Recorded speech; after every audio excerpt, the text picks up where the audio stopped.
Welcome to my studio. Today I want to teach you how to make a t-shirt. Simple t-shirt, but it can definitely be one of those intimidating projects. And so I want to give you a couple of tools to kind of decode it for you. Like, how do I even begin, right? So first thing is, how do I select the right fabric?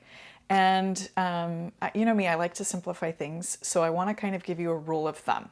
So the more natural fibers, like the cottons and linens and merino jerseys that you'll find out there, and I have a few examples right here. This one is a cotton, and it's 100% cotton. For the most part, these natural fibers are not going to have as much stretch. So this I would say has probably about 10 to 20% stretch. So it's not going to be super stretchy. The merino wool that I have here is a little bit more so, but still not a whole lot of give. And then I have a linen, and here's a t-shirt that I've already made out of linen. Linen, it can stretch out actually quite a bit, but it doesn't have the recovery. So when you're looking at natural fibers online, and the more pure the natural fiber, the less stretch you're gonna have, which means that you're gonna find a t-shirt pattern that's a little more boxy or sits away from the body. My favorite pattern, I just have to mention it, it's from this book, Breaking the Pattern. And here's a t-shirt on the back that's called the Ruska tee. And so that's my favorite t-shirt for like the 100% cottons, the 100% wools, and the 100% linens. So then you have on the other end of the spectrum, the synthetic fibers. So the polyesters, the nylon knits, and the spandex. Think spandex as in like bathing suits and, you know, the spandex biker shorts.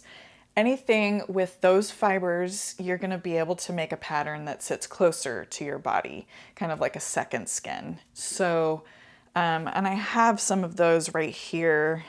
Let's see. Here's more of a polyester. This is going to have more stretch and recovery. And then I have like a polyester velvet. Again, I can make, you know, probably a bodysuit out of this, or a close-fitting turtleneck, or whatnot. So good rule of thumb is the more synthetic, closer you can get to your body.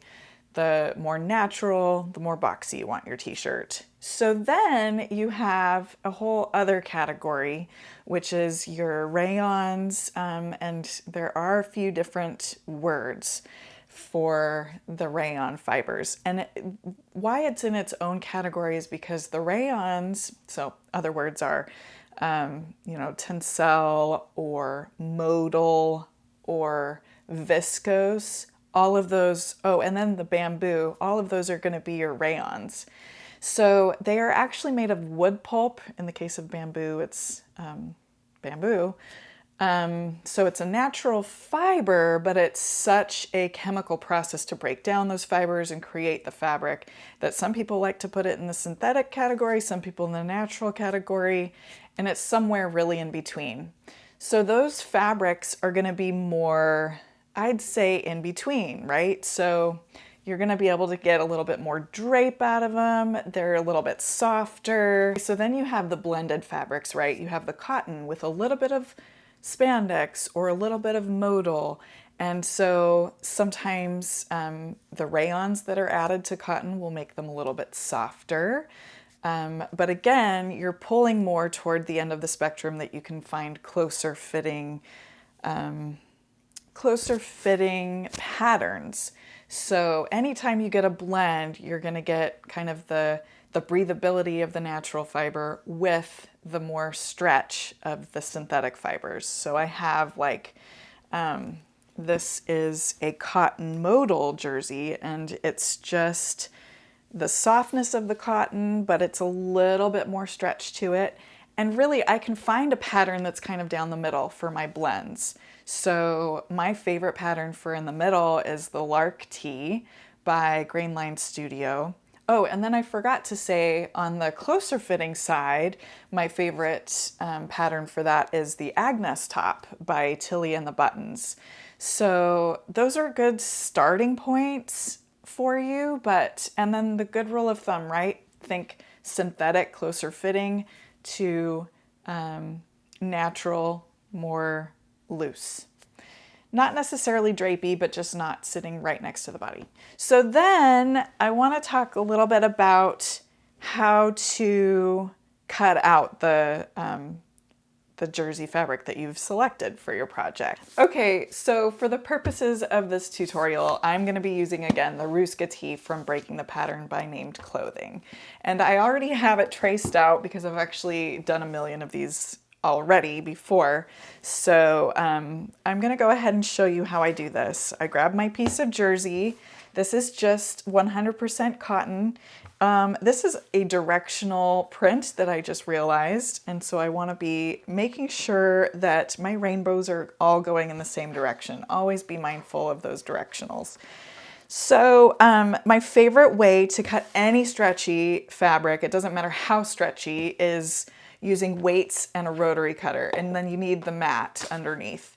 So I went and picked up just some, I don't even know what these are, mending plate, zinc plated, these heavy looking long metal pieces at the local hardware store, just to be able to kind of put along the edges of my fabric, of my pattern piece, and hold it down, right? And then make sure your blade on your rotary cutter is super nice and sharp, because with stretchy fabrics, it's easy to have little threads that like to still cling together. So the sharper the better. And then you kind of are just going from the top and slicing it up. The other thing I wanted to tell you about a rotary cutter is that the smaller the better, actually, because while the larger ones are great for cutting long strips of fabric, like for quilting, a smaller one is kind of going to get around the curves of the armhole and the neck, and so smaller one is my preferred way to cut these out. And then you really just slice along the lines of your pattern.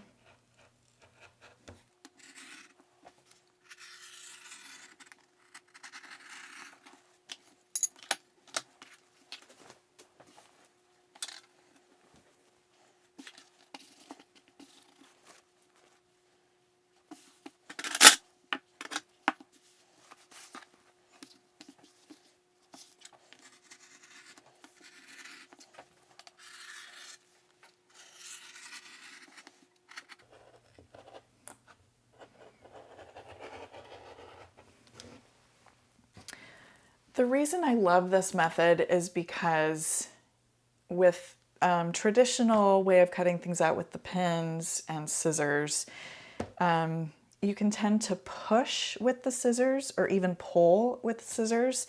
And because the rotary cutter is just kind of coming at it from the top, it's not going to warp your pattern at all.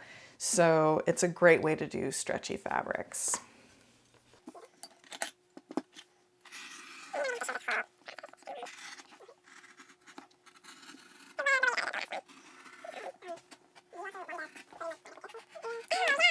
Lastly, I want to talk about equipment that you need. So you do not need a fancy sewing machine. You don't even need a serger. But what I've done here, I've cut out one just now, and then I already had this one previously cut out. I'm going to make two separate t-shirts because I'm going to do one on a regular sewing machine and the other one on a serger. You're going to see the results are just the same on the outside of the t-shirt, but the guts look a little bit different. Because jersey does not fray after you cut it, you do not have to serge the fabric. So I I use a flat zigzag stitch to machine sew a t-shirt together. And then obviously with the serger, you just need the serger. You don't have to do both steps. So you can just serge the seams and have them be good to go. So to do a regular sewing machine, You do not need a fancy sewing machine, but you absolutely need a fancy sewing needle on your machine. So the needle you want to look for in the fabric store, or even Walmart carries these, is jersey or ballpoint. Most of the time they're going to be called jersey. Let me give you an up close of this needle right here. So it's Schmetz brand jersey needle. Later, I'm going to show you on the regular sewing machine for both t-shirts. I actually have a Schmetz brand double needle, and it says stretch on it specifically. Give you a close-up of that one, because that's how we're going to finish off our hem, both on our sleeves and bottom of the t-shirt. So we'll go ahead now to the machines, and I'm going to show you how it's working on both. Okay, so I'm at my regular sewing machine, and I've set the machine to a zigzag stitch. Now here's where you need to listen carefully. So the jersey needle is on there, and the stitch length is going to be the same as the default setting. For my machine, it's 2 millimeters. So it's the width of the zigzag that you want to adjust and kind of bring in. So think really narrow zigzag. Mine's brought all the way in to 0.5 millimeters. So length stays the same, kind of pancake that width of the zigzag stitch down to a 0.5 millimeters. And then, so I have my basic pieces, right? I have the front. I'm going to be stitching it to the back with right sides together, and I'm going to be doing that at the shoulder seams and at the side seams. So this is where it goes pretty quickly and your t-shirt comes together.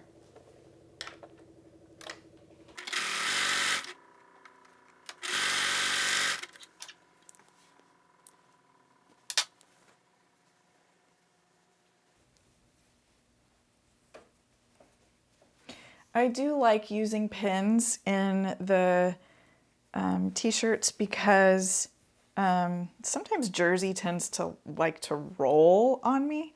So just to keep it from rolling so much, I will use just a few pins placed along that side seam.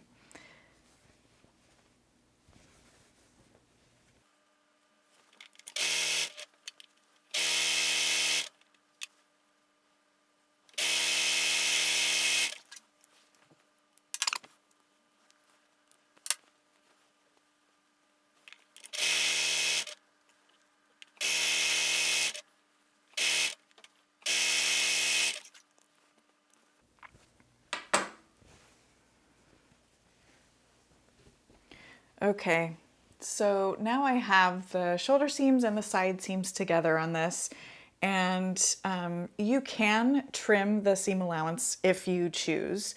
Sometimes it's nice to have a little extra bulk out of there, but totally up to you. I wouldn't trim it more than like down to 1/4 of an inch, but you can leave it just the same and it's just fine. So now I have the body of my t-shirt together. And I forgot to explain that the purpose of the small zigzag is because as you stretch along that seam, it's going to stretch with it. And if you were to use a straight stitch, it would just snap the thread. So that's how you're keeping it stretchy. So next I will put my sleeves together and, just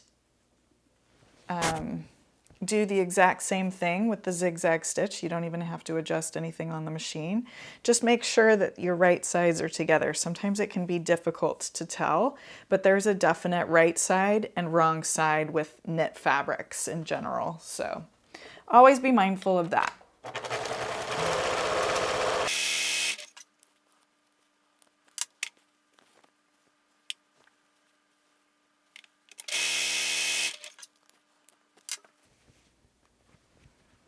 Okay, so now I have the body of my t-shirt together, front and back, and I have the sleeves each made. Now I just need to attach the sleeves to the body. So it's worth mentioning that I never or rarely press the jersey fabric as I'm making a t-shirt. So usually I'm a stickler when it comes to like woven fabrics to press each seam every time I sew one, but I just don't even worry about it with jerseys, but it's personal preference, up to you. If you need to do it, totally do it. So it is also a little bit easier to attach a sleeve with a t-shirt than it is with a woven garment. And you obviously want to get right sides together, and you want to make sure you match up the notches, because the notches are going to tell you that the correct sleeve is on the correct side of the t-shirt, which I had wrong there, so I'm going to switch sides. And then I'm lining up my seams underneath, and then I'm lining up the notches. And you know how when you're doing a set sleeve on a woven garment, usually you have to do some basting stitches at the top of the sleeve so that you can ease it in.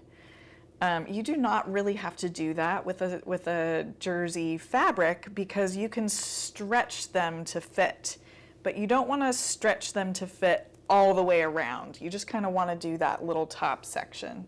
So I will line everything up, pin it, pin it, pin it, and I'll show you here in a second what I mean. I am pinning it at the notches and then pinning it a little bit further up from that. And then I have my shoulder seam and then this curve of the sleeve. And so really, I'm just gonna kind of be stretching the body of the t-shirt to fit that armhole, the curve of the top of that sleeve. So instead of doing the gathers, I'm just kind of stretching it to fit, but just at the top of that sleeve, to repeat everything I just said. So, and then I'm still using the zigzag stitch, so I'm going to stitch that sleeve right on there.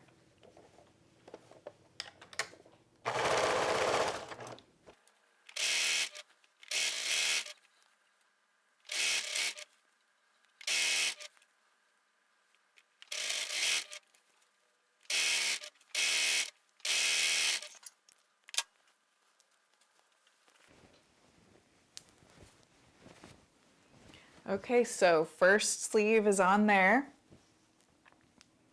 And now I just need to do the other one in a like manner, and we will have what's looking like a t-shirt really soon.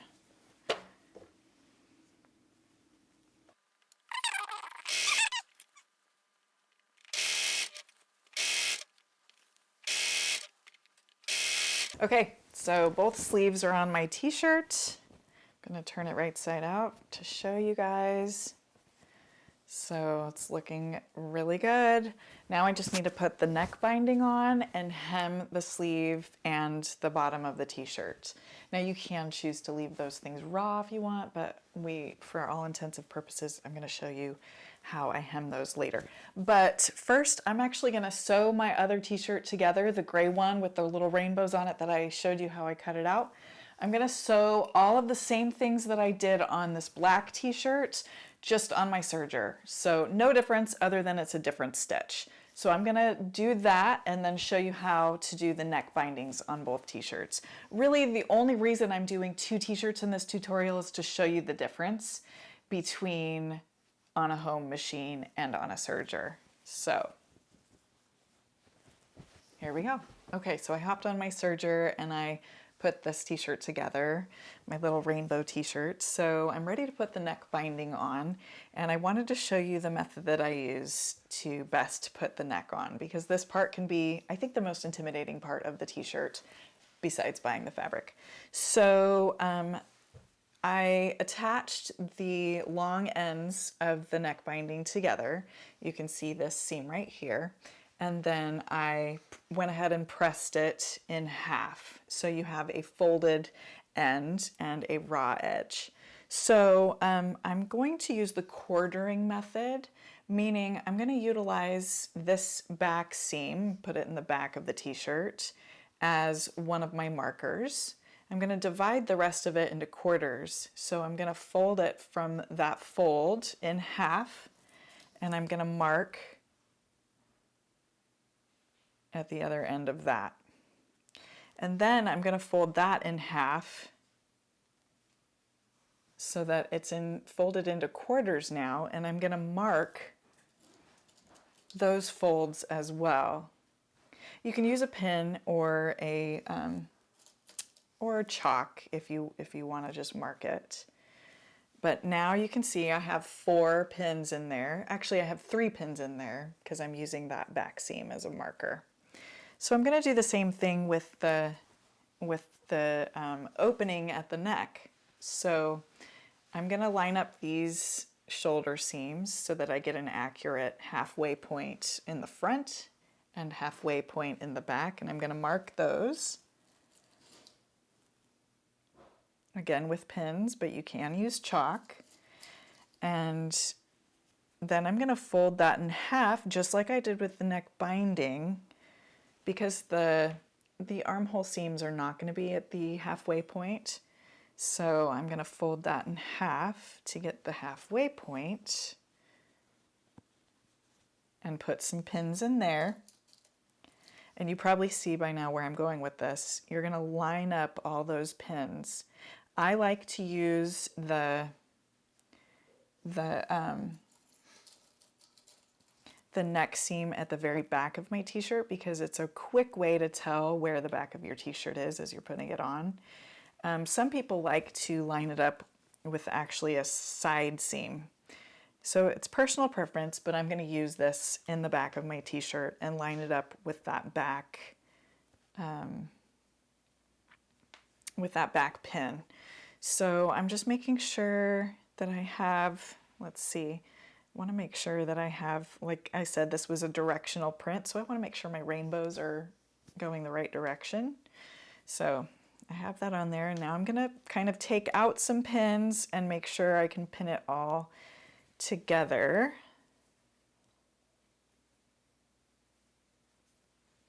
As I line these up. And what's happening is that the neck binding is actually a little bit smaller, up to a couple inches smaller than the opening in my neck. And so we're going to kind of stretch it to fit. So once you have them all pinned together at those 4 points, you're going to stitch it together. Now, because I've just done this t-shirt on the serger, I'm going to continue that on the serger. And so I'm going to serge starting at one of my pins. Oh, that pin doesn't work. Sometimes it's good to have ballpoint pins when you're working with jersey. So I'm going to start at one of my pins, and then I'm going to actually stretch the neck binding to fit that opening, but I don't want to stretch it further than that because the whole thing will be wonky and stretched out. So I'm going to go ahead and serge that together, and then I'm going to do the black binding on my black t-shirt the same way. I'm just going to use my home machine. So again, using that zigzag stitch that magically works on the rest of the t-shirt, I'm going to do the neck binding in the same way. Again, stretching to fit, but not past the point. This is a lot like my bias skirt. If you watched my bias skirt tutorial, I used the quartering method to put in the elastic, and this is a lot like that. So I'm going to go ahead and serge this one on.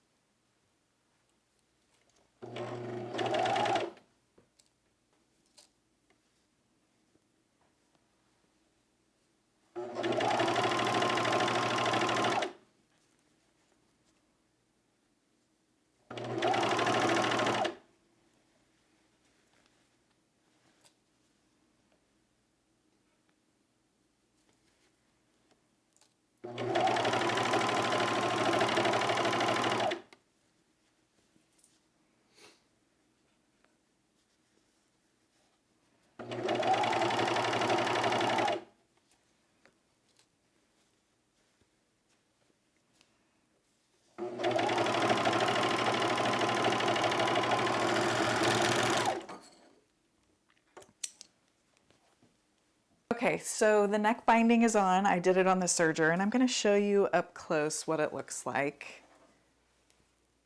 See how the serging does help it stay nice and stretchy. Your zigzag stitch on your home machine will do the exact same thing. And I wanted to show you also that I kept that seam in the back because it's a really easy, quick way to tell what the back of the t-shirt is and what isn't. So there's my first neck binding. I will sometimes press this out just to lay it a little bit more flat, but I'm gonna attach the black binding in the same way using the quartering method, and I'm going to just attach it on my home machine. And really the whole point is to show you that you don't have to have the fancy serger. You can totally do the home machine with the zigzag stitch and it'll look the same on the outside. The guts are what's going to be a little bit different.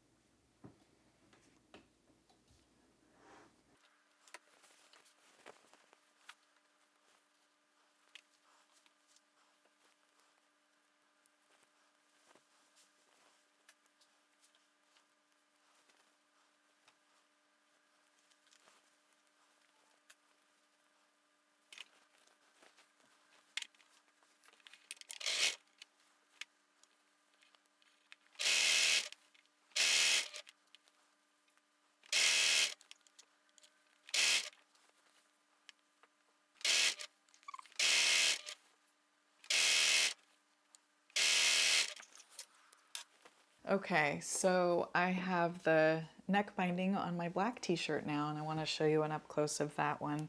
On the outside, when I'm wearing it, it's going to look just the same, but you can see on the inside we have those raw edges that curl, and that's fine. It's totally fine to leave that there. You can, if you want to go back, you can zigzag stitch this all as an alternative to serging, but otherwise you can leave it as is and it's good to go. Nobody will know any different as you're wearing it. So the last step now is to hem the t-shirt body and the sleeves. So I'm actually going to show you that on a different t-shirt that I've already pressed up the edges. It's ready to go. All you're going to be doing is pressing 3/4 of an inch to an inch, depending on how wide you want it. I like the 3/4 of an inch.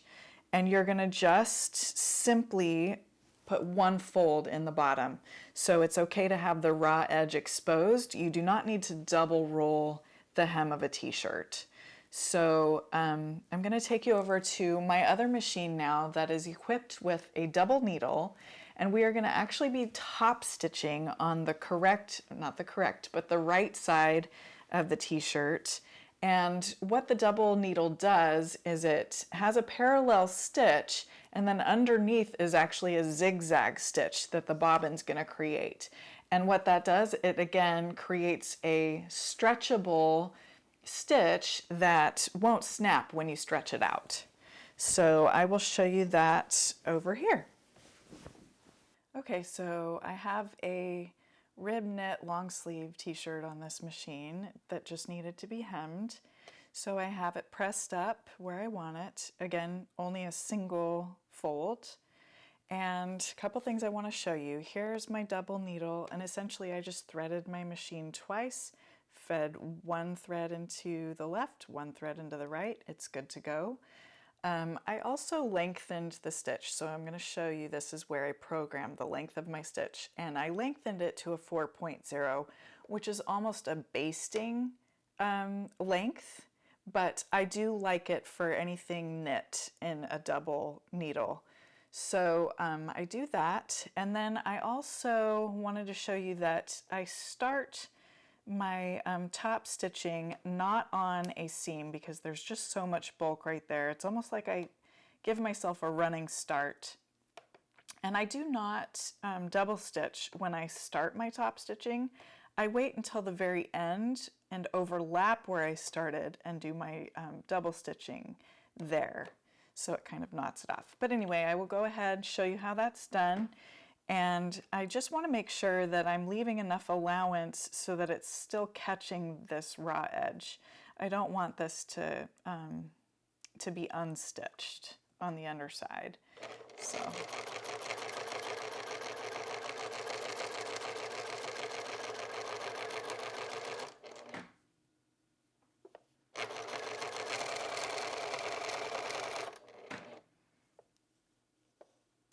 So I'm guiding my fabric through and making sure not to pull. I'm kind of more pushing it through.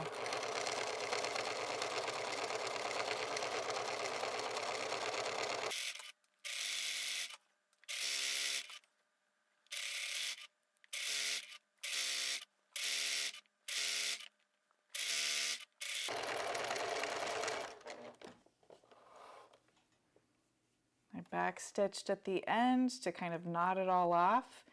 And I will give it a good pressing just to take out any of the ripples.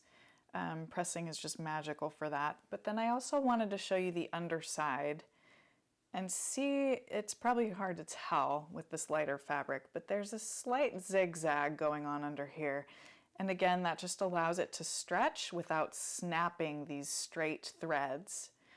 So I just kind of go through my entire hemming job and make sure that it's all been stitched underneath. And this looks good, so I'm going to clip my threads and I'm going to call it done.